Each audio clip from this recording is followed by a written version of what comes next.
this CBN matter. Well, now, not just the fact that they're still looking into how to go about in the handling of the activities and functions of the Central Bank of Nigeria.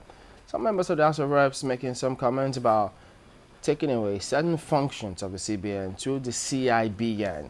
Well, that's what we'll focus on, plus other matters about autonomy of the Central Bank of Nigeria. But first, we got a story. It's a big one also. Take a look. Surrounding the removal of the central bank's autonomy has been on the front burner of national discourse for some months now. One of the sections of the Central Bank Act, which the National Assembly is seeking to amend, is a bill to provide for the appointment of a person other than the CBN governor as the chairman and the exclusion of CBN deputy governors and directors as members of the bank's board of directors. It also seeks to divest the board of the powers to consider and approve the annual budget of the bank. The bill, according to its sponsors, will enhance transparency and entrench the principles of checks and balances in the administration and operations of the CBN. In May 2012, members of the upper chamber of the National Assembly organized a public hearing to seek the opinion of the public on the amendment of the Central Bank Act. The Senate Committee on Banking insists that the Fiscal Responsibility Act makes it imperative for the bank to submit its budget to the National Assembly for appropriation. If you can make us to understand fully, why are you objecting to this budget? It's an annual event. Above all, of course, if your law says it, we have another Fiscal Responsibility Act. We have come with it, and we made mention of all the institutions that we thought are qualified or are required to submit their budget. This position was also supported by the members of the lower legislative chamber who believed that there is a need to clip the wings of Apex Bank. That is a win-win situation for everybody. But the central bank governor, Mr. Lamido Sanusi, argued that removing the Apex Bank's autonomy will reduce the confidence in Nigerian banks and open up opportunities for political interests. The board of directors, which approves the budget of the bank, is a board nominated by the president but confirmed by the National Assembly and therefore accountable to the National Assembly. In addition, we are required by the Act to appear before the National Assembly at least twice a year. And the National Assembly obviously can increase the number, and we think we should structure that engagement. Maybe that's what we've not done enough of. It could be half-yearly, it could be quarterly, in which the National Assembly and the committees can ask all questions relating to any aspect of the activities of the bank. So our submission is that the current Act, which already provides that we brief the National Assembly and also report to the President on our activities, already provides sufficient ground for structuring and engagement and enhancing oversight, that subjecting the budget of the central bank to approval of Parliament, which will make it the only central bank in the world that I know of that does this, would unduly constrain the financial independence of the bank and limit our ability to perform our roles. And we therefore think that we should focus on making use of the existing structures and making them more effective. Former Governor of the Central Bank, Adamu Chiroma, and a representative of organized labor, Mr. Tunde Aremu, stand by the autonomy of the Central Bank, saying it should not be tampered with. It is my duty. There is nothing I want from this country that I haven't got. And it is my duty, therefore, to give back to this country every time what the country requires from me or from anybody. And my own view in coming here is to ensure that you do not unnecessarily tamper with what is working.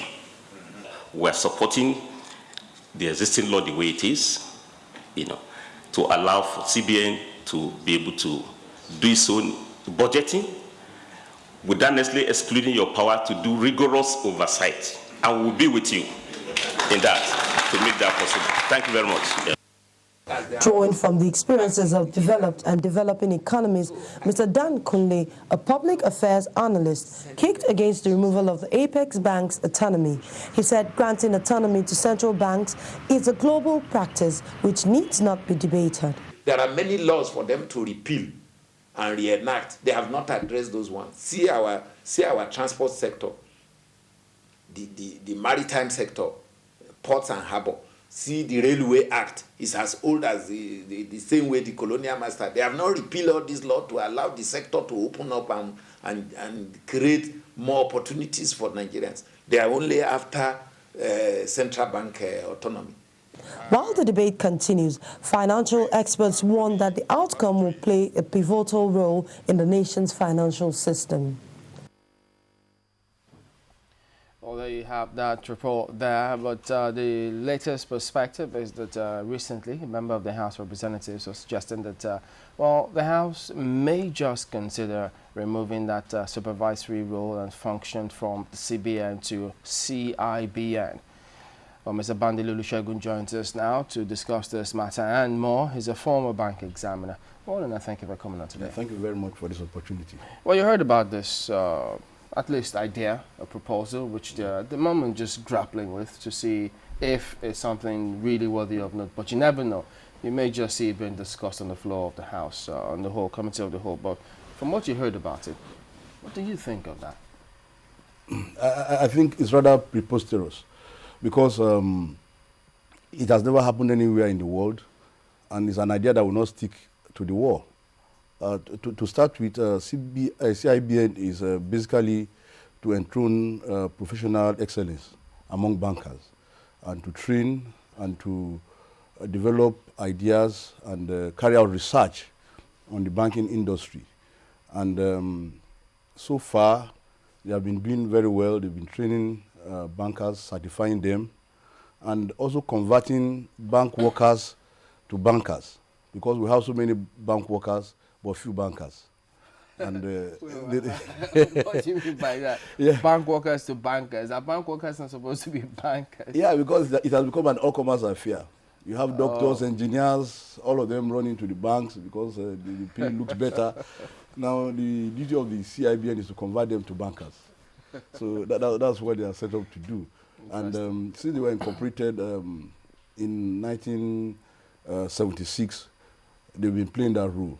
And they got chartered in 1990, and there was an amendment, CIBN Act 5 of 2007. So that is... Which is an act of the National Assembly? Yes, it is. And so if you say that it's not done anywhere, they make the law. So if they change the law, it becomes law. Yeah. And then it becomes done in this part of the world. Yeah. And so by law, by virtue of that, it becomes the norm. Yeah, but it may not be expedient because, to start with, CIBN may not have the resources to conduct an examination.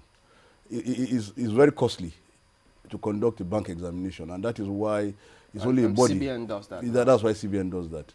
Yeah, because basically the CIBN, they depend as their main source of revenue, subscription by members.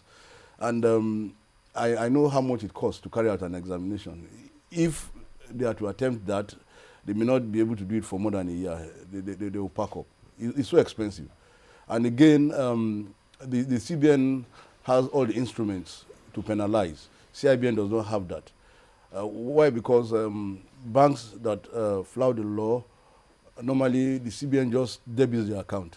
CIBN cannot do that straight away.